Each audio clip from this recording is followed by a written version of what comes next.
Hi everybody, this is Susan from the Beverly Library. Once again, talking about the books that were on display or talked about at the library during the month of February 2024. We started the month with book versus movie. This month we watched and read The Hunger Games.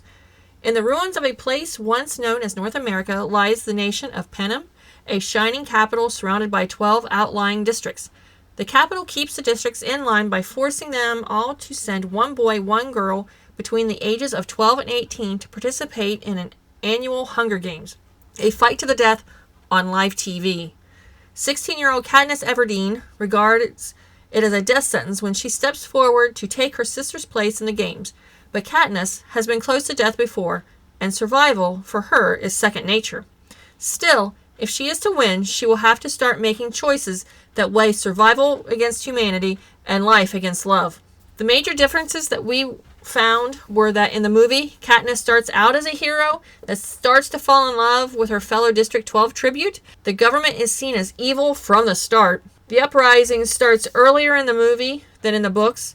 In the movie, District 11 starts an uprising, but in the book, they just send Katniss bread as a sign of their support. A lot of the more subtle pieces of the book are lost in the movie. The Mockingjay builds in significance in the movie, but it starts as an important piece in the book.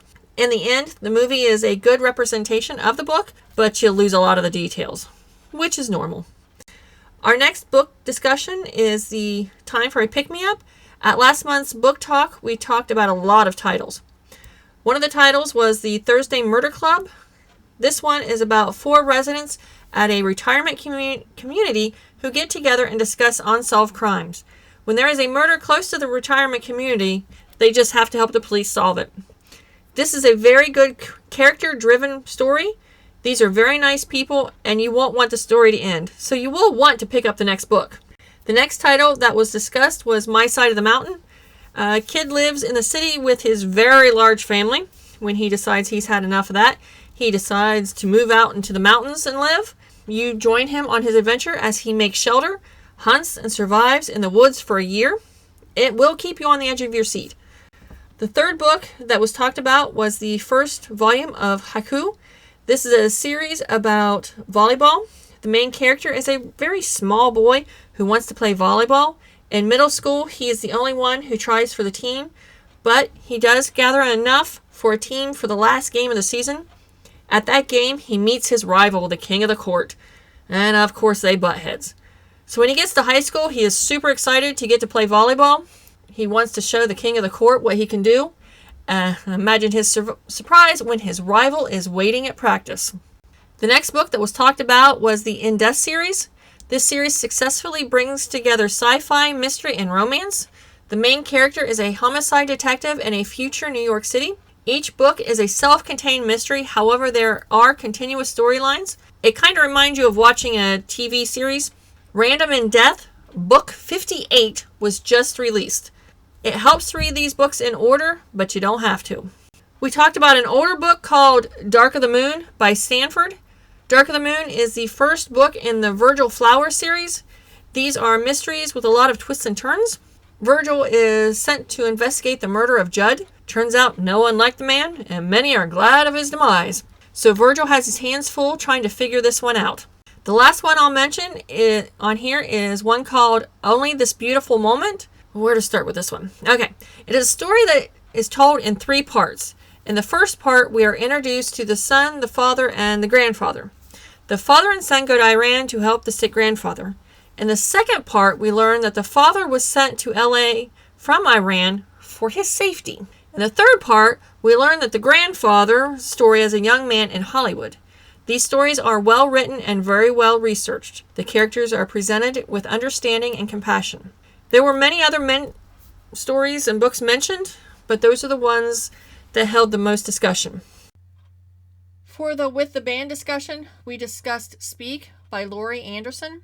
From her first moment at Meriwether High, Melinda Sardino knows she's an outcast.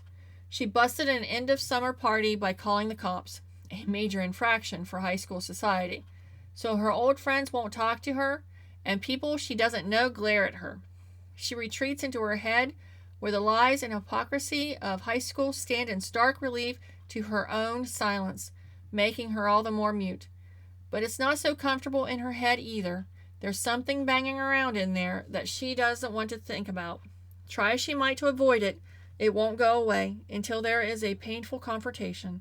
Once that happens, she can't be silent. She must speak the truth. In this powerful book, an utterly believable, bitterly ironic heroine speaks for many a disenfranchised teenager while learning that, although it's hard to speak up for yourself, keeping your mouth shut is worse. Speak's difficult subject matter has led to censorship of the novel. Speak is ranked 60th on the ALA's list of top 100 banned books from 2000 to 2009 and 25th from 2010 to 2019. In 2020, the book was named the fourth most banned and challenged book in the United States.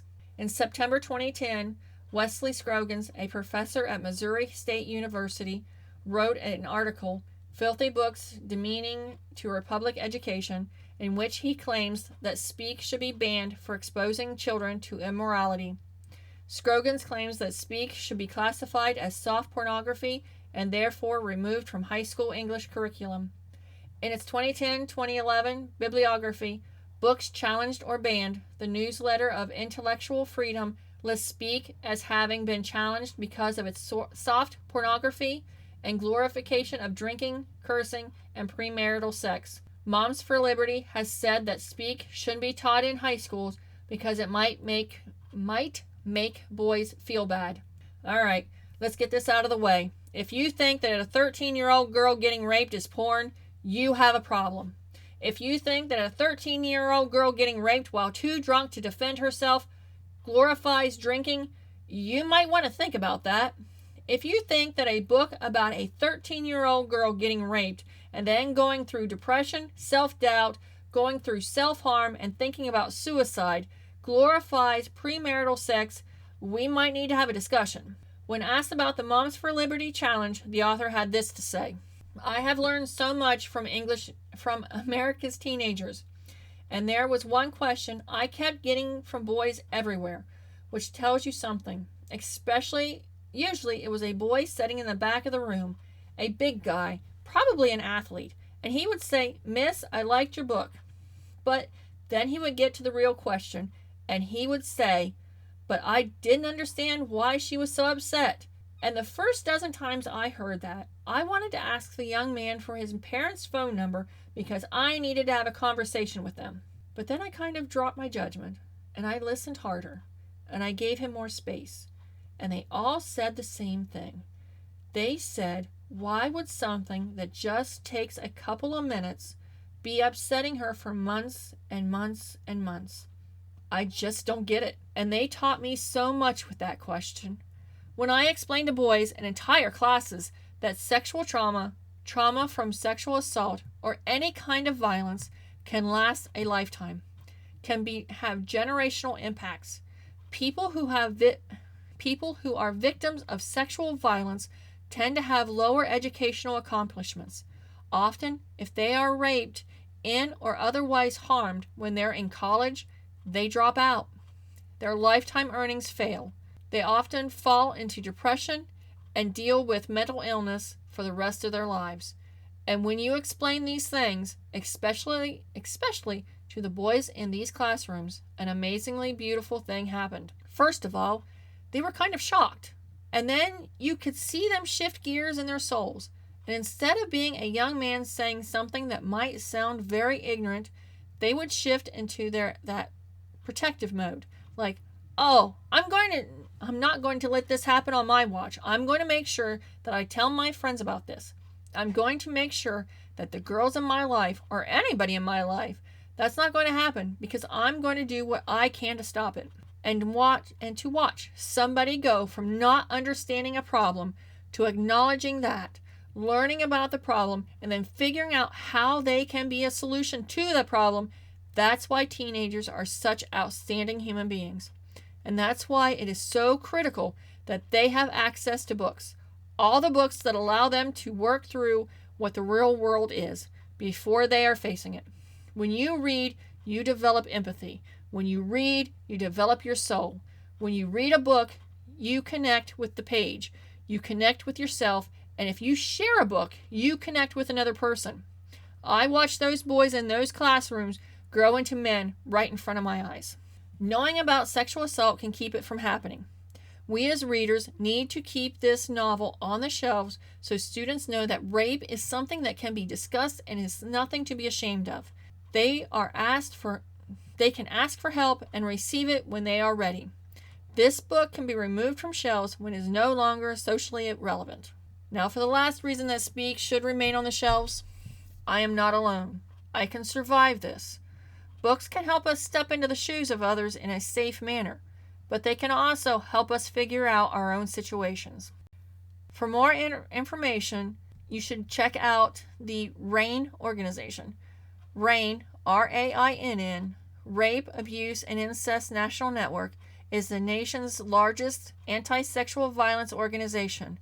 RAINN created and operates the National Sexual Assault Hotline, 800-656-HOPE, or online at rainn.org.